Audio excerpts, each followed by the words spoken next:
The OSI teaches that No, we're all everything in the told universe supernova, happens that. according to the grand plan. But the stranger that arrived in Halcyon was an unplanned variable. From the moment he landed in Emerald Vale, his actions altered the course of history. The events on Tartarus brought about the end of the board's authority. But the board's mistakes would haunt the colony for decades to come. The damage they left behind would require the work of a generation to repair. Dr. Phineas Wells began reviving a handful of the Hope's colonists: engineers, scientists, technicians, and intellectuals. They were among the brightest minds the Earth had ever sent out into the stars. The Hope scientists and engineers woke up in a colony descending headlong into total collapse. With no way to return to Earth, they had no choice but to band together and devote themselves to the cause of saving Halcyon. The people of Halcyon were nothing if not hardy. In the absence of the board's authority, many of the colony's settlements banded together with a single purpose in mind: survival. Life was especially hard in the years to come. Some towns dissolved by attrition and starvation, but most of them found a way to carry on. In the years to come, Halcyon was forced to reckon with its newfound freedom. The board was gone, and for better or worse, the colony was responsible for its own destiny. Between MSI's worker-centric policies and the iconoclast's manpower, Sanjar and Zora were able to rally many of the Terra 2 townships to their cause. MSI's workforce swelled, and the iconoclasts enjoyed a significant surge in their ranks. The board was too distracted by infighting and internal politics to stop MSI from becoming a powerful corporation and a refuge for townships that might have fallen through the cracks. Consumed by paranoia, Lilia Hagen took Sublight Salvage in a controversial direction, openly accusing board officials of an extraterrestrial conspiracy. One day, an accident at the Groundbreaker's docking bay silenced her forever. Time would tell if her replacement could keep the Sublight family together.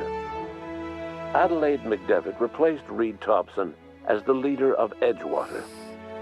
She and her followers transformed Edgewater in their image. Anyone loyal to Reed was pressured into leaving town, and those who stayed behind adapted to her way of life. Adelaide transformed the old cannery into a new garden. The nearby Edgewater Cemetery provided a convenient source of fertilizer. As for Reed Thompson, it was said that he lasted exactly 2 days outside the walls of Edgewater. Years later, a marauder was found in possession of his hat. Under the leadership of Junlei Tennyson, the Groundbreaker held firm against corporate influence. The ship's mechanical stability gave Junlei the time to educate a promising generation of engineers schooled in her family's traditions. The future of the Groundbreaker looks promising. The rediscovery of the Hope and the abandonment of the lifetime employment program forced Byzantium to come to terms with some uncomfortable realities about the state of Halcyon. While Byzantines were reluctant to surrender the luxuries they'd grown accustomed to, the board's diminished authority gave them little choice in the matter. Nearly everyone had to learn to make do with less. Some even had to get jobs. It was a dark time indeed. Even the Gorgon asteroid, though a distant enigma to most of Halcyon, felt the aftershocks of your actions.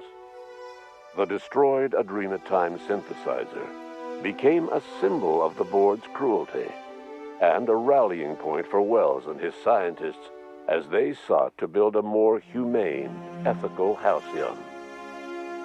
They cleared the dead from Gorgon's laboratories and repurposed them to aid in the crucial work of solving the colony's nutrition crisis. Gorgon, which had once sown death and destruction across Halcyon, became a source of hope and renewal. The Gorgon Project's final explosive end was bittersweet for Olivia Ambrose. She wandered the colony's fringes alone, searching for others like her who despised the board and meant to destroy them. In time, she found Phineas Wells and his cadre of scientists, and she joined them in their efforts to save Halcyon. For a while, she even knew an uneasy peace. But for all that, Olivia found purpose in Wells' project. She was always haunted by the memory of her daughter, Minnie, who hadn't lived to see the better world they were building. She never did forgive herself for the horror her work had wrought on Halcyon, but she remembered fondly the daring captain who'd put an end to it at last. In spite of everything, the Gorgon asteroid remained a sobering reminder of the potential for progress and disaster in humanity's most ambitious efforts. The Rizzo's company in Halcyon dissolved after the collapse of the board. Needless to say, the launch of Spectrum Brown was indefinitely delayed. A stockpile of Spectrum Brown remains buried deep beneath the ruins of the old distillery, abandoned to time and attrition. With the dissolution of the board, Ruth Bellamy found herself without the two constants in her life: Byzantine culture and her sister Belinda. In the face of this new reality, she struggled to find a direction for her life. The colony had moved on from Halcyon Helen and would require new heroes in the years to come. And so Ruth Bellamy decided it was time to exit stage left. She quietly disappeared from public view. The dissolution of the board did not mean the dissolution of the ambitions of Cedric Kincannon, the charismatic leader of Sublight Underground.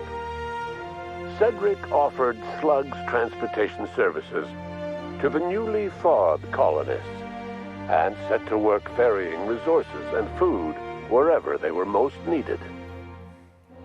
For better or worse, Slug headgear became fashionable in the following year. As the board began to disintegrate, Spencer Woolrich found himself at a crossroads. Cling to what little stardom remained to him, or help usher Halcyon into its new future. To the surprise of many, perhaps himself most of all, Spencer chose the latter option. Having learned a variety of different skills in the many different roles played throughout his lengthy career, Spencer founded a radio serial dedicated to staying alive despite the odds. His subjects included how to survive violent encounters with only grazing wounds, dispense pithy one-liners for tense scenarios, and, of course, how to look good doing both. After a brief attempt at dating Helen as one person rather than two, which both Bertie and Helen found too strange, Bertie struck out on his own to try his hand at raising woolly cows. Many of his former Rangers teammates soon followed, accompanied by the woolly cow the team had originally plied with alcohol. The dairy farm thrived under Bertie's leadership and care.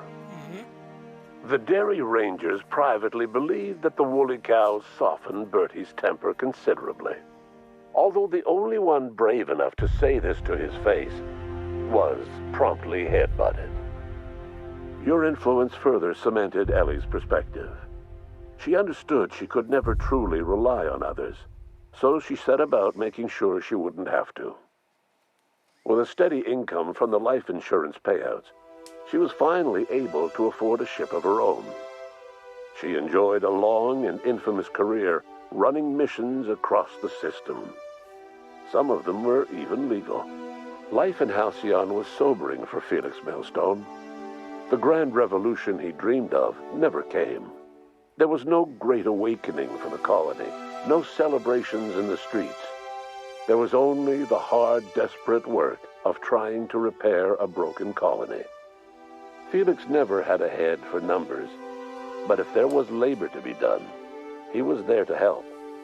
Eventually, Felix realized that the work of a revolution was done with two hands. As much as he enjoyed his adventures aboard the Unreliable, the vicar, known as Max, eventually decided that it was time to move on, to live out the life he had sought so long to create.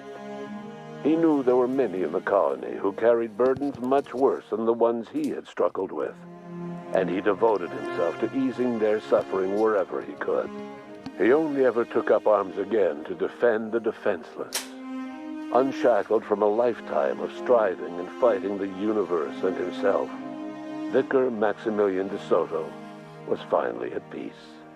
Once the matter with the Hope colonists was resolved, Junlei bashfully asked Parvati if she'd like to join her permanently on the Groundbreaker, and Parvati enthusiastically, if somewhat awkwardly, agreed. The stories of her adventures spread across the colony, and Parvati soon found herself the center of attention. Having served as the engineer of a renowned spacecraft, tramp freighters and wildcat miners sought her out by name, and in no time, she was a fixture in the Groundbreaker's mechanical ecosystem. She and Junlei were never far apart. Nyoka returned to Monarch to take another crack at making a permanent life for herself. She formed the Charon Group, a mercenary outfit of ragtag survivalists and wilderness experts. Anyone in need of a guide, or just looking to throw back a beer and swap stories, could find her camping on the trail or clearing an infestation. The SAM unit that accompanied you spread awareness of the product line's superior sanitation and maintenance capabilities across what was left of the colony. This led to a boost in SAM unit sales. Did you know that SAM units are the longest-lasting, toughest-acting cleaning solution in Halcyon? Minister Clark was released from house arrest, and his contact with you gave him a sense of renewed purpose and vigor. Once it became clear that no help would be coming from Earth, he threw his considerable efforts and talents into helping Halcyon manage the crisis before it. As for Dr. Phineas Wells, he spent his remaining years in his orbital lab. He eventually came to terms with his own past and was able to forgive the mistakes of his younger self by devoting his remaining years to serving the colony. Dr. Wells was able to revive many more scientists and engineers than he first expected, thanks to the additional batch of chemicals you stole from the ministry. Wells never forgot about the human lives that were lost in acquiring these chemicals. In the end, Dr. Wells was able to save every scientist and engineer aboard the Hope. Over the next decade, nearly all of the Hope's remaining colonists were successfully revived. Halcyon saw a period of rapid technological and scientific advancement. Breakthroughs in dietary supplements saved the colony from starvation. Geoengineering projects and social reforms began to change the structure and character of the colony. Dr. Wells laid the groundwork for the project to save the colony, but he would never live to see the fruits of his labor. He passed away a few years later. His work was carried on by the scientists and engineers he revived. Today, Halcyon has stabilized. The people of the colony work hard to adapt to their new circumstances. Nearby colonies send aid and supplies. Life will never be easy in Halcyon, but for the first time in its history, there exists a sense of real, genuine hope about the future. And what about you, the unplanned variable in the history of Halcyon? You brought an end to the chaos on Tartarus and left Dr. Wells to his own devices. The affairs of the colony never distracted you from living out your own dreams, to captain a ship, to sail the ether, and to earn a reputation as the greatest spacer Halcyon ever had. No one knows what's happened to Earth, and no one knows what the future has in store for Halcyon.